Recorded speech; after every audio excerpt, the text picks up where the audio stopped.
He was mocked, humiliated, and told he'd never make it, until the tables turned. What they didn't know was that the man they laughed at was quietly building an empire in silence. When fate forced their paths to cross again, the power dynamic flipped in the most unexpected way. This story is full of suspense, poetic justice, and a final twist that will leave your heart pounding. Stick around till the end, and don't forget to subscribe and give this video a big thumbs up if you believe in turning pain into power.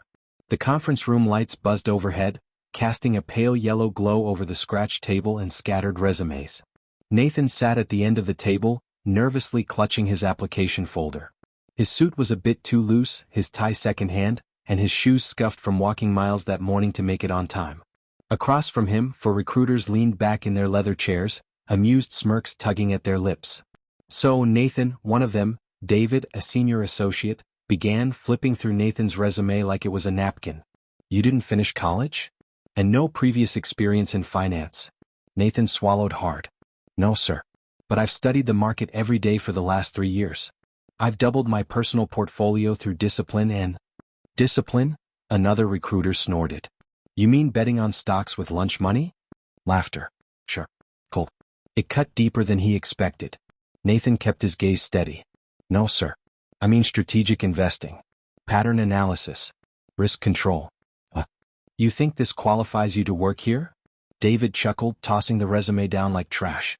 "Kid, you're in the wrong building." Another recruiter leaned forward, smiling in mock encouragement. "Maybe try the mailroom. Actually, even that's full." More laughter. Nathan stood slowly, his jaw tight. He gathered his resume, nodded once, and turned toward the door. David called after him, voice thick with sarcasm. "Hey, good luck becoming the next Warren Buffett." Nathan didn't look back.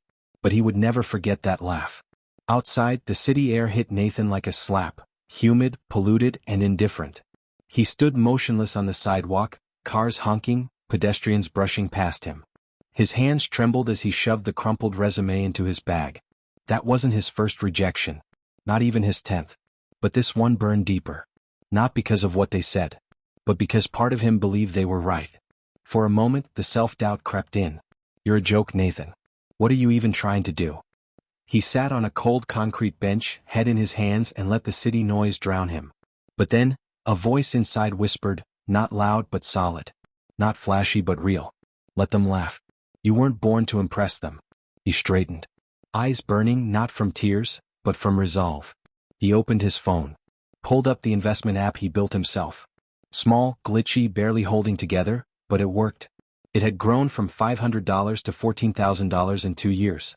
Not through luck. Through sleepless nights, spreadsheets, books, trial and error. If no one would hire him, he'd hire himself. No more resumes. No more begging. From now on, he'd build something they couldn't ignore. He moved back into his mother's cramped basement. Unfinished walls, flickering bulb, creaky pipes. The perfect war room. Days bled into nights.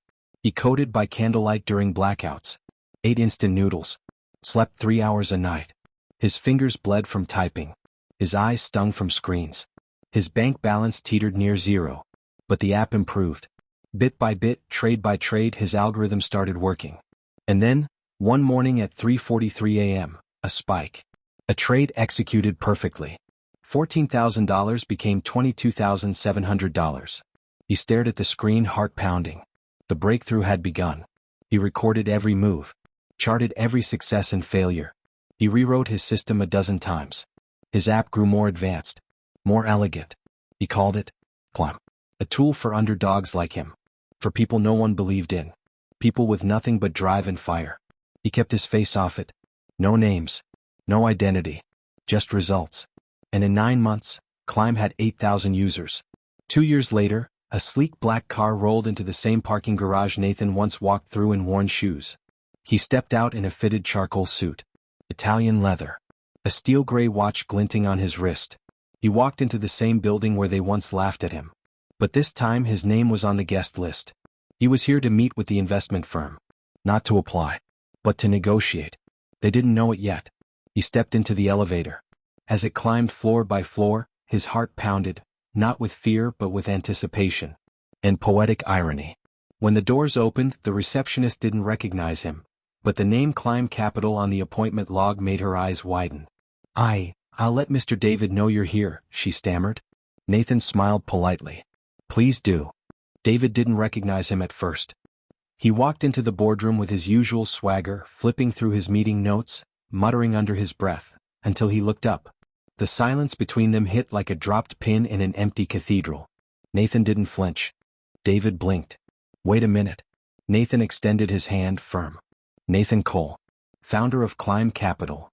David took a step back, still processing. Climb Capital? That app everyone's been talking about? That's you? Guilty, Nathan said with a calm smile. David's eyes narrowed. You were here, what, 2 years ago? Exactly 2 years ago, Nathan said. Room 14B. You laughed. The silence thickened. Nathan let it hang there just long enough. David cleared his throat and gestured to the seat across the table. Well, you've done well for yourself. Nathan sat, his voice cool. I didn't come for compliments. Let's talk numbers. Behind him, his CFO entered, Angela, a woman David had fired 3 years ago for not being a cultural fit. The look on his face was priceless. Nathan flipped open his sleek black portfolio. We're acquiring 62% of your firm's assets. Full rights to your algorithmic trade systems. In return, we're absorbing your talent pool, those who align with our vision. David's face turned pale. Wait, you want to buy us out? Not want. Already in motion. Your board approved the preliminary offer this morning. David looked like the wind had been knocked out of him. But why us? Nathan locked eyes with him. Because I remember everything. Including the talent you buried under arrogance. David leaned back. This is revenge? Nathan smiled. No. This is evolution. You laughed at me when I was broke. Now I'm your lifeline. The pause stretched. You have until Friday to accept. Or we take your clients without you. Back at Climb's headquarters, lower 31 of a downtown high-rise, Nathan stood before a team of 48 hand-picked analysts, developers, and investors. Many of them were once like him. Overlooked, doubted, underestimated. This acquisition is not the end, Nathan told them. It's the beginning. They had the chance to hire us. They didn't. Now we own the ground they walked on. Applause. But Nathan's voice lowered, turning serious. And we don't become them. We lift as we rise. The room went quiet. Purposeful. Grounded. In a private room later that day, Angela leaned over to him. You planned this? All of it? Nathan nodded. 2 years. Every sleepless night. Every trade. Every failure. I wasn't building revenge. I was building gravity. Something they couldn't ignore. Angela smiled. You've become the boss they never deserved. That evening, Nathan walked the empty floor of his old apartment complex. Not the penthouse. The basement. He paused in front of the rusted door. Pushed it open. The space was smaller than he remembered. The floor cracked. The old light bulb still dangled from the ceiling. He sat on the same crate where he once built Climb with shaking fingers and tired eyes. He closed his eyes, whispering to the darkness. They laughed. And it hurt. But I needed it. A creak behind him. His mother stood there, smiling through tears. I never doubted you. Nathan stood and embraced her tightly. I almost did. But you didn't let me quit. She looked around. You built an empire in a basement. Nathan looked at his old laptop sitting in the corner like a shrine. No. I built it in the fire they threw me into. Friday came. David and the remaining board members sat across from Nathan, visibly uncomfortable in their own conference room. Nathan placed the signed contracts on the table. David tried one last gasp of control. We could renegotiate. Meet halfway. Maybe. Nathan didn't smile this time. No halfway. You laughed at me when I had nothing. Now I'm offering you something. Sign it or sink. David's hand trembled as he signed. Nathan turned to his assistant. Effective immediately, reassigned David to external relations, off-site. David looked up in horror. Wait, you can't. I can, Nathan said calmly. Because I'm your boss now. The room fell into stunned silence. And Nathan walked out. That night, Nathan posted a single video to his private feed. A split screen. Left side, him in the old suit sitting nervously in the room as they laughed. Right side, him now walking out of that same room with the signed contract in hand. The caption read, They laughed at me. Until I became their boss. The post exploded. Over 9 million views in 3 days. Thousands of comments. This is the ultimate revenge story. Bro. I felt this in my soul. Let them laugh. then lead. And somewhere in the middle of it all, Nathan sat alone in his office, phone buzzing nonstop, staring out over the city skyline. He whispered to himself, "Let them laugh, just make sure you're the last one standing." Despite the victory, Nathan couldn't shake the shadows lurking behind his success. Each night, he replayed the moments of ridicule, the cold smirks, the whispered doubts. It was more than memory, it was fuel. One evening, as the city's glow faded behind rain-streaked windows, a familiar voice echoed in his penthouse office. "Do you ever wonder what it would have been like if you'd given up?" Angela stood in the doorway, her eyes sharp but empathetic. Nathan looked up from his desk, weary but alert. "Every day. But giving up is easy. Winning takes something else." Angela stepped closer. "You changed the game, but you've got enemies now." Nathan's fingers clenched. "Good. Means I'm winning." Angela frowned. "This isn't a game. It's a war." Nathan's jaw tightened, eyes steeling. "Then I'm ready." Weeks later, Nathan's trusted security chief burst into his office, breathless. "There's chatter, sir. Competitors planning to sabotage Climb. Leaks, data breaches, could ruin everything overnight."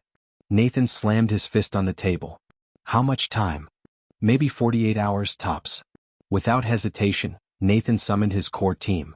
"This is the moment that separates the real from the pretenders," he told them, voice low but fierce. "We've climbed this far on grit and faith. Now we protect what we've built, with every ounce of strength." They worked around the clock, coding firewalls, tracing leads, countering every attack. The tension was suffocating. Nathan hardly slept. But failure was no longer an option. At 2:17 a.m., alarms screamed across the headquarters. Hackers were attempting a massive data breach. The room erupted into controlled chaos. Nathan's team fought back with digital precision. Minutes felt like hours. The entire system teetered on collapse. Nathan stared at the code scrolling like a foreign language. Then, a breakthrough, a patch he coded himself sealed the breach. The screens blinked green. Victory. Nathan exhaled slowly, exhaustion crashing down, but the fire in his eyes burned brighter than ever. The following morning, Nathan faced the media. Reporters clamored for answers about Climb's sudden rise and the recent cyber attack. He stood tall, poised. "When they laughed at me," Nathan said slowly, voice steady, "I could have given up. I could have let their words define me. But I chose to build, to fight, to rise. This company is proof that no obstacle is too great when you refuse to quit." The crowd hung on every word. This wasn't just a speech. It was a declaration. Months later, Nathan launched a new initiative, the Climb Foundation, dedicated to supporting young entrepreneurs overlooked by traditional systems. He stood at the podium for the inaugural speech. Looking out over a sea of hopeful faces, he spoke. "Every great journey begins with a step. Mine started in a basement, fueled by laughter and doubt. But those were my greatest teachers. They forged my resolve. I'm here to tell you, your dreams are valid. Your potential is limitless. And the world is waiting for you to rise." The crowd erupted in applause. Nathan smiled, knowing his story had just begun. Years later, in a quiet cafe, David, once Nathan's harshest critic, watched a news segment about Climb's global impact. He sighed almost wistfully. "They laughed at him," David muttered, "but he's the one laughing last."